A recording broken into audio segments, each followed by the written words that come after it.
देश में एक तरफ राम मंदिर को लेकर चर्चा है और राम मंदिर के साथ साथ बाबरी मस्जिद की भी चर्चा बीच बीच पे हो रही है। इस देश में मुसलमानों ने सुप्रीम कोर्ट के फैसले को सर माथे पर लिया और कहा कि सुप्रीम कोर्ट ने जो फैसला कर दिया है हम उसी की मानेंगे, और यह भी कह दिया कि अब आने वाले वक्त में किसी और मस्जिद पर सरकार नजर ना रखे, किसी और मस्जिद को गिराने की बात ना हो। इस तमाम परिदृश्य के बीच में अब दिल्ली में सुनहरी बाग मस्जिद को हटाने के लिए एमसीडी ने एक सुझाव के लिए एडवर्टाइजमेंट दे दिया, एक नोटिफिकेशन दे दिया। नोटिफिकेशन देना था और लोगों से सुझाव मांगने की प्रक्रिया को शुरू करना था कि लोगों का गुस्सा 7वें आसमान पर पहुंच गया। लोग पूछ रहे हैं कि आखिर देश की सरकार चाहती क्या है, एनडीएमसी चाहती क्या है, कि इस देश में अनार्की को स्थापित करना चाहती है या मस्जिदों के नाम पर मुसलमानों को डराना चाहती है। इस देश में आखिर होने वाला क्या है, और एनडीएमसी जो नई दिल्ली नगर पालिका परिषद है वो दरअसल दिल्ली के भीतर क्या चाहती है, किस तरह का माहौल बनाना चाहती है। क्या इस देश की राजधानी दिल्ली को किसी सांप्रदायिक माहौल में झोंकना चाहती है। एनडीएमसी का ये नोटिफिकेशन आखिर किस वजह से आया है, वजह जो बताई जा रही है एनडीएमसी की तरफ से उसको लोगों ने सिरे से नकार दिया है, कह दिया है कि आप झूठे एक मुद्दे के सहारे मस्जिद को गिराने की साजिश रच रहे हैं। बोलता है हिंदुस्तान पर, मैं हूं आपके साथ मिर्जा शाकिर अली बेग। दिल्ली के सुनहरी बाग इलाके की मस्जिद को हटाने के लिए नई दिल्ली नगर पालिका परिषद यानी एनडीएमसी ने लोगों से सुझाव मांगा है।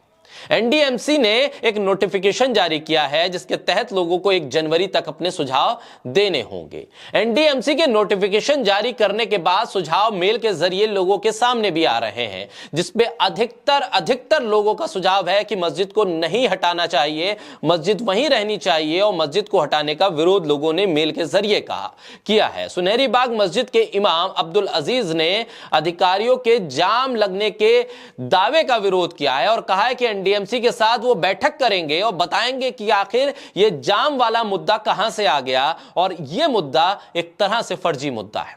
इस मस्जिद में भारतीय स्वतंत्रता सेनानी मौलाना हजरत मोहानी संसद सत्र के दौरान रहा करते थे, ठहरा करते थे। हजरत मोहानी वही हैं जिन्होंने इनकलाब जिंदाबाद का नारा दिया था।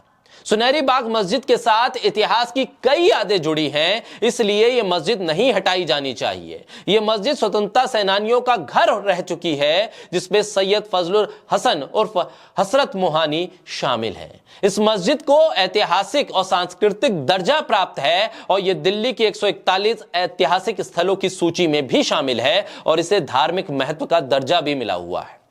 जामा मस्जिद के तत्कालीन इमाम, वर्तमान में इमाम के दादा ने भारत के मुसलमानों की ओर से तत्कालीन प्रधानमंत्री पंडित जवाहरलाल नेहरू के साथ एक समझौते पर हस्ताक्षर किए थे, जिसमें मस्जिद की सुरक्षा की गारंटी दी गई थी।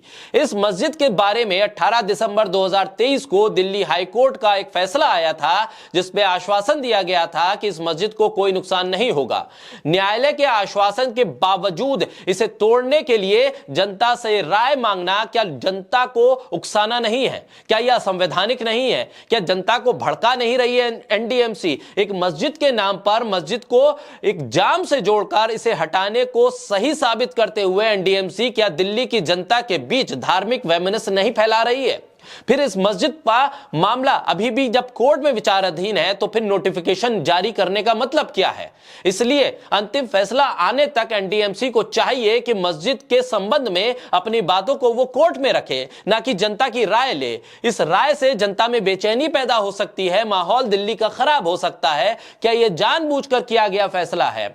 इसके अलावा परिषद की यह कार्रवाई इबादतगाह अधिनियम 1991 के भी खिलाफ है, जिसमें सभी इबादत गाहों को 1947 की स्थिति में बरकरार रखने की गारंटी दी गई है। इस सभी तथ्यों को नजरअंदाज करते हुए एनडीएमसी ने जो जनता की राय मांगी है, ऐतिहासिक सुनहरी बाग मस्जिद लुटियंस दिल्ली के मध्य में उद्योग भवन के पास है। यातायात की भीड़ को कम करने के लिए कई और मामले अपनाए जा सकते थे। क्या इस मामले को लेकर कि सिर्फ और सिर्फ ट्रैफिक जाम होता है इसलिए आप किसी भी मस्जिद को ध्वस्त कर देंगे? तमाम स्थानीय लोग, इतिहासकार, इमाम, उलेमा की चिंता बढ़ गई है। लोगों का कहना है कि मस्जिद का निर्माण 200 साल पहले लाखोरी ईंट के इस्तेमाल से हुआ था। अब इस मस्जिद को क्या आप 200 साल के बाद सिर्फ इसलिए तोड़ देंगे कि जाम लग रहा है? इस मस्जिद को 2009 में अपने ऐतिहासिक महत्व के लिए हेरिटेज 3 का दर्जा मिला हुआ है। सुनहरी बाग मस्जिद सिर्फ एक मस्जिद नहीं है, यह एक ऐतिहासिक प्रमाण है। यह स्वतंत्रता सेनानियों से जुड़ी हुई है, उनका घर रह चुकी है। संविधान सभा के सदस्य हजरत मोहानी बैठकों में भाग लेने के दौरान यहां रुकते थे। इसके गौरवशाली इतिहास पर भी एनडीएमसी को ध्यान देना चाहिए।